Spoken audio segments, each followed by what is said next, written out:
Hello, and welcome to this introduction to Mirror Board. My name is Tanya Leek. I am one of the co-creators of Mirror Board, and I am so pleased to present you with this introduction and hopefully get you to become a part of the Mirror Board family as a result. So we're going to go ahead and dive right in, and I hope that you will be excited as I am with the power of Mirror Board. I'm going to share my screen. So Mirror Board is what we call a coaching reframework, right? So its power is based in the ability to see yourself differently and reflect your best through the activity of reframing. And you'll see a lot more with that a little bit as we go through. That's where the real power is. So today we'll talk about the purpose of Mirror Board, what it is. We'll talk about the practice of Mirror Board, what's at the heart of Mirror Board, how it actually works. And then we'll talk about its potential. How can you use it with clients and, as you'll see, for yourself to improve not only your client experience, but your own sort of self-awareness. So why did we create it? What's its purpose? It was created in conjunction with my partner, professional certified coach with ICF, Phoebe Jonas.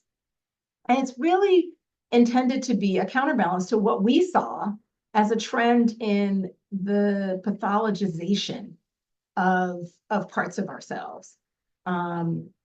The purpose was to create this, what we call reframework, to transform how we see ourselves, how we reflect our best.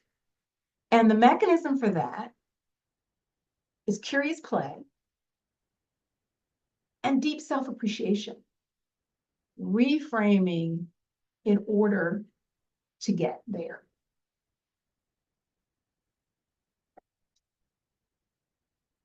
I want to talk a moment about play.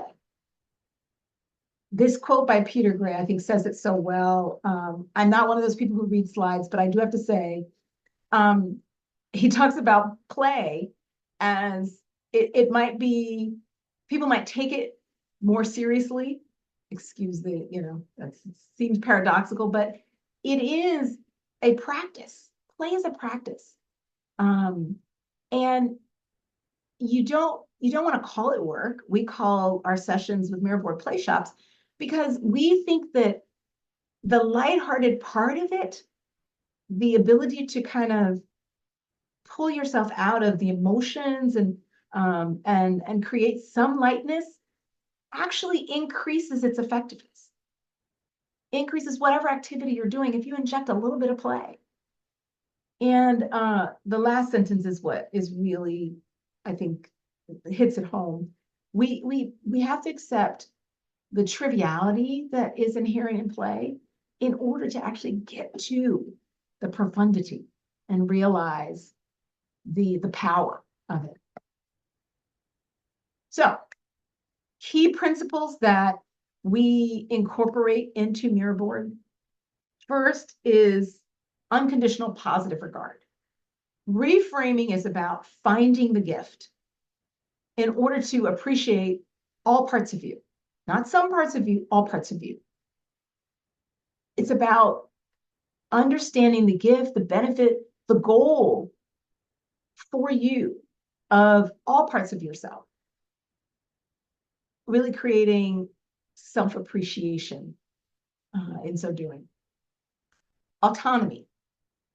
Mirror Board is about naming yourself and the different parts of you for yourself. So we're not giving you names like firefighter or saboteur. One, because we want you to reframe and have unconditional positive regard, and depending upon what your association is with those terms, that may prevent you from that. So you choose the name, you define you for you, and you choose how this adventure will happen. And as you'll see, that's where some of this play comes in. I'm going to touch on the details of this at the end because I think you'll see this, but I want you to look for the ways in which you could incorporate mirror board into your coaching structure, your coaching process, as well as for yourself. So from an ethics and a self-development perspective, where could mirror board play a role? A picture is worth 1,000 words. This is my mirror board. This is actually, there's been an update because your mirror board changes. You discover parts of yourself, and you often have it reflected back, whether that's with colleagues at work, et cetera. So my mirror board has evolved. You'll see, I want to highlight a couple of elements of the mirror board. One is the name. These are all names that I gave to these parts of myself. And the other is the visual. So there's a visual for each one, you'll see, that really allows me to envision that particular, and again, it doesn't have to be an image, it could be a color. So you'll see there's many options to it, right, to introduce a play element. And then the other thing to notice is there is this LOM, right, as we shorthand it, and that's your loving mission. What is that reflection's loving mission for you? And we think this is a real distinction from your board in that you are uncovering the parts of yourself, particularly those that you may be challenged with or uncomfortable with, to understand what do they have that is actually positive that they want for you. What is their loving mission? And all the way to the left on my mirror board is my core self, the one from which all of these parts flow, and the integrator of those parts, the one that helps me call on and potentially team up or suggest, well, maybe you're not right for this opportunity or this moment. So she helps me curate, coordinate my various parts, my reflections. And you'll see here that I have two. Again, there's no limit to the number of reflections you have. And this is the other image you see here is my partners. And then we have a couple of different templates that we use for mirror boards. This is part of this whole autonomy piece, because you can represent mirror board however you like. You'll see my core self is at the left, hers is in the center. The way in which you envision and that you are able to sort of really integrate the concepts of mirror board are entirely up to you. We had one client who created his own PowerPoint template in order to represent his mirror board. So again, it is really about giving the power to the client, and that's what we're all about as coaches. There is a practice. How does it work? The reflectional activity is something that we use whether we're working with individuals, whether we're working with teams, whether we're working in a professional capacity or more of a personal capacity, because the steps are the same. Rediscover and reframe. First step, start to think about, rediscover, what does this reflection say to me? What's kind of the voice in my head? What do they say? Start to peel back the onion. And the reframe is, what do they want? Why are they saying those things? What is it that they want for me? And sometimes it's about protection and safety. And sometimes it's about reaching a particular goal or an outcome. Reframing, though, is about, you'll see, finding the gift. Envision and embody. Envision and embody is where a lot of the play starts to come up, because this is where you can figure out, as I did, as my partner did, what images do you think of, and what images convey not only, what the voice that you hear, but the mission that they have for you, that reframed mission, that loving mission. And then step 3 is about the naming. connecting with this in a very explicit way, giving the reflection a name. And the claim aspect is having a very, very acute understanding of where that reflection has value, because every reflection has value, which we learn in our reframe. We just have to know where and when. And it could be infrequent value. You know, the one that's a little, my partner has a scared Sally. I have a Georgina. Georgina is the question asker. Always with the questions. Georgina wants me to understand. That is her goal for me. But as my father will tell you, and he uses my reflection names, Georgina can, sometimes it's not about the questions, it's about the action. So we just have to find and claim the value, and that empowers us to know when we can draw on that reflection, that strength to meet our goals. And that's how we are able to leverage that with clients. So really quickly, rediscover and reframe is about listening to that inner voice, tuning into it, and really, really listening to understand what is the gift, what is their loving message, their loving mission, in the message for us. Envision and embody. Could be see, visual, or in our mind's eye. How does that manifest? We've talked about the messages. What do you hear? And maybe there's always a don't forget about that, right? That's my Miss Priss. How does it move? Right? I have a red reflection, and really she just wants me to have fun. And she's very big. There's a lot of bigness in my red reflection. So this is where you can kind of play with it. And this plays into the next step, which is the naming and the claiming, right? So you confirm the name, you connect with it in a very explicit way. You have a name for that reflection. And that name will evolve over time.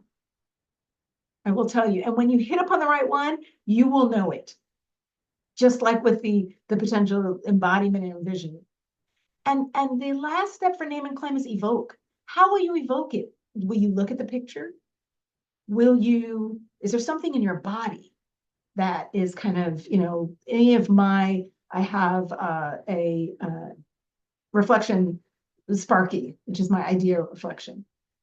And so Sparky likes a little, so if I want to evoke Sparky, and I kind of connect to that part of myself. So these are tools that you now have, and you can actually create the shorthand with your client once you have a name and a connection that you share that can be extremely powerful. So what does the mirror board journey look like? There are 6 sort of ways in which we walk through the reflectional activity and kind of focus on different aspects of the mirror board reframework. First, explore. Explore is you're learning sort of the basics, some of the basic principles I just talked about, and you actually go through the reflectional activity with one reflection. I will mention at this time that there is always a counter reflection. So a reflection that actually comes along with or tends to maybe kind of contrast that initial reflection. So with Explore, it's usually kind of a freebie you get when you explore the counter reflection. Then there's the Dive Deep series, where we dive deep into some of those components that are on the mirror board. You've got the core self. How do you really connect with the core self and get empowered that you have access to and can sort of pick the strengths that you need? You really kind of put your core self puts it into a toolbox, and that toolbox, now you empower yourself to pick from that toolbox as you need, when you need, in order to forward your goals. And then there's reframe with loving mission, which dives deep into the loving mission. So particularly for those that you may be struggling with what you believe is a loving mission, we start to talk about techniques for reframing. And then reflection review, right? Take a look at the full picture of your mirror board. Are there opportunities to consolidate? I know I had one client who had 20 different reflections, and we talked about ones that seem to overlap. Again, no 20, 27, 8, whatever number works for you. But reflection review gives you the opportunity to really kind of take a deep look at where there may be opportunities for, and it could be that you have some divergence and you actually separate one reflection to many. And then there's aspire, where we look at what are your goals? What parts of you are going to be important for that? And maybe what parts of you do you need to cultivate? And once you name and connect to those in the way we've talked about, it becomes easier for you to tap into those strengths and cultivate those strengths that you need to meet your goals. Important for us coaches. Lastly, refresh. I mentioned my mirror board has changed over time. Your mirror board will change over time. And after a significant life event, et cetera, you may want to refresh it. And as coaches, we can work with clients to refresh their mirror boards. The key coaching competencies, I said I was going to come back to this. Coaching structure. You can choose to integrate mirror board into your existing sort of coaching structure in terms of your sessions, or you can actually schedule sessions to intentionally go through the reflectional activity with the client. So these are options that you have within the coaching structure. Coaching process, as I mentioned, once you have worked with a client potentially around a reflection, you might be able to ask them how a particular reflection can play a role in a goal that they have or a next step that they're taking.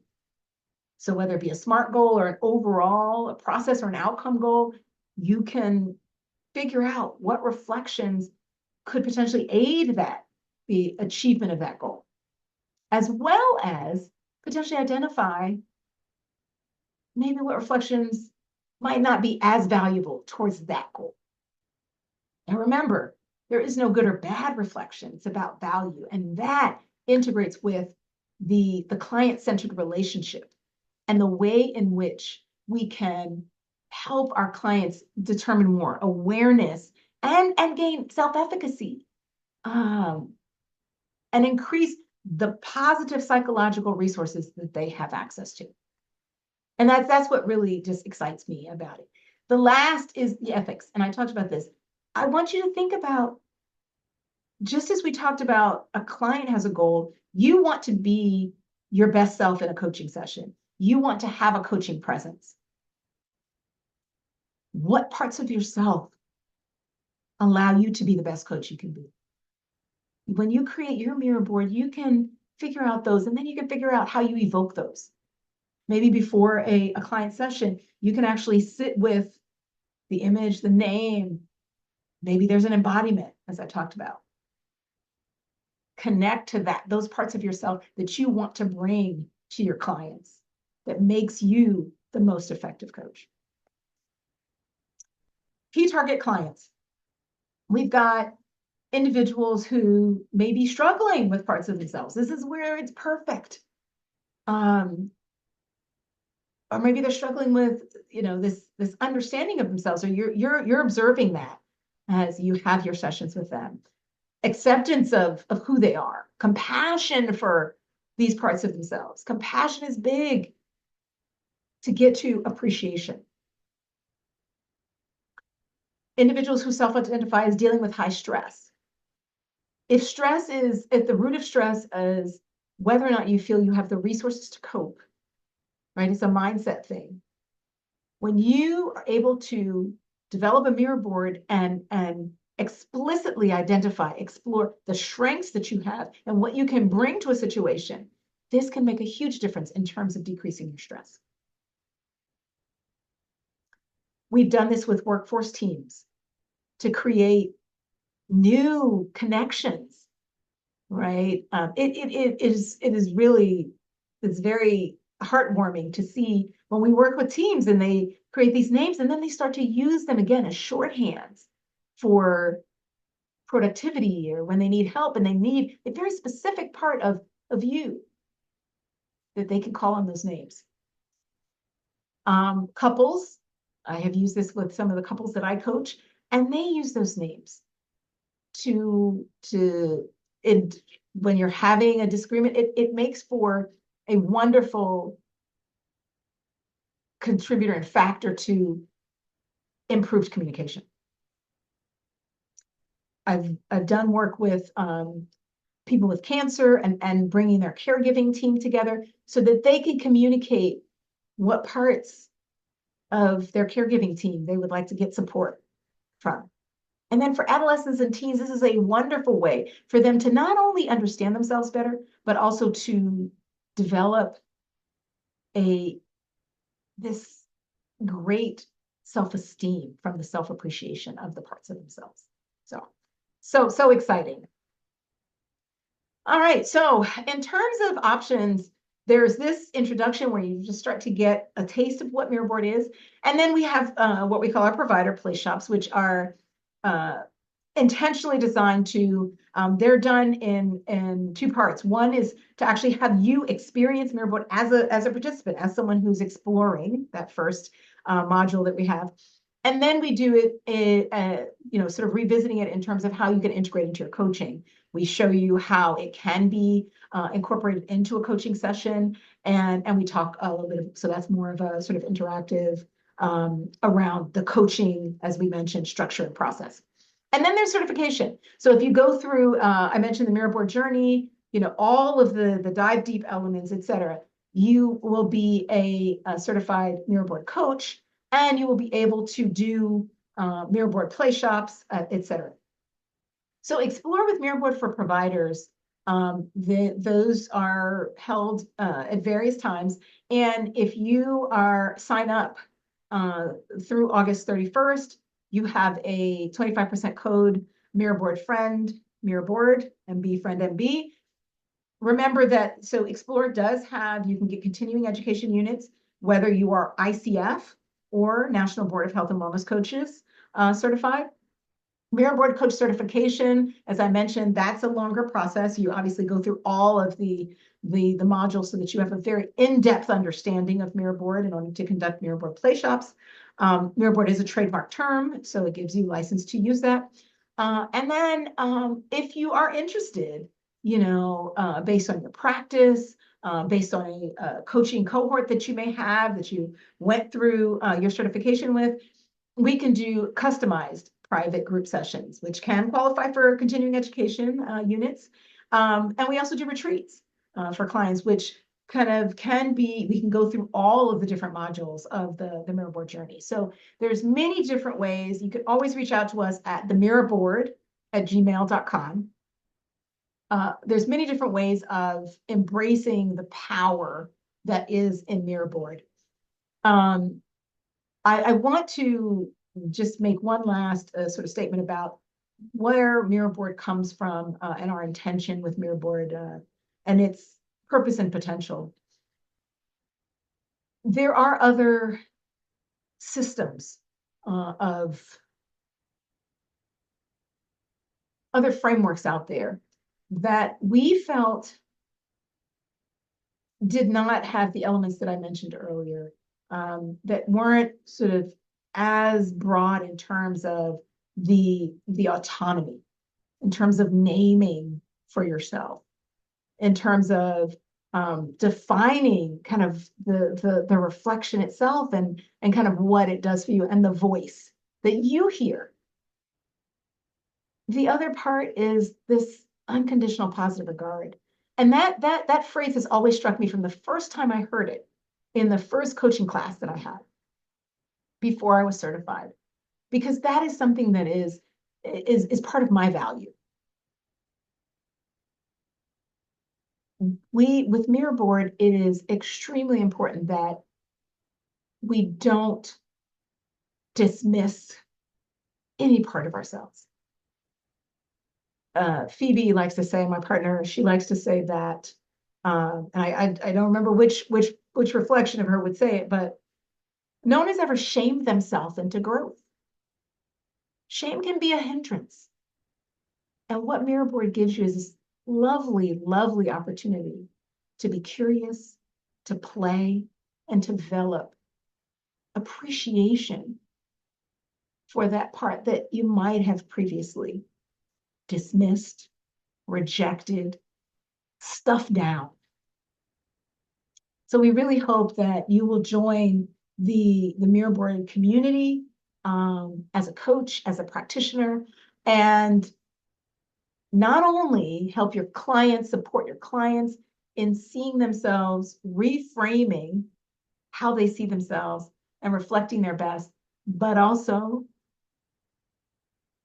that you are able to see the benefit for yourself in connecting and embracing and appreciating all parts of yourself. So I could talk about this forever. I hope to see you at the next session. If you want to talk to us about private events or even just more about what the training looks like, you can schedule a chat with us at calendly.com/mirrorboard. And again, you can email us at themirrorboard@gmail.com. Thanks for listening, and we'll look forward to talking to you soon.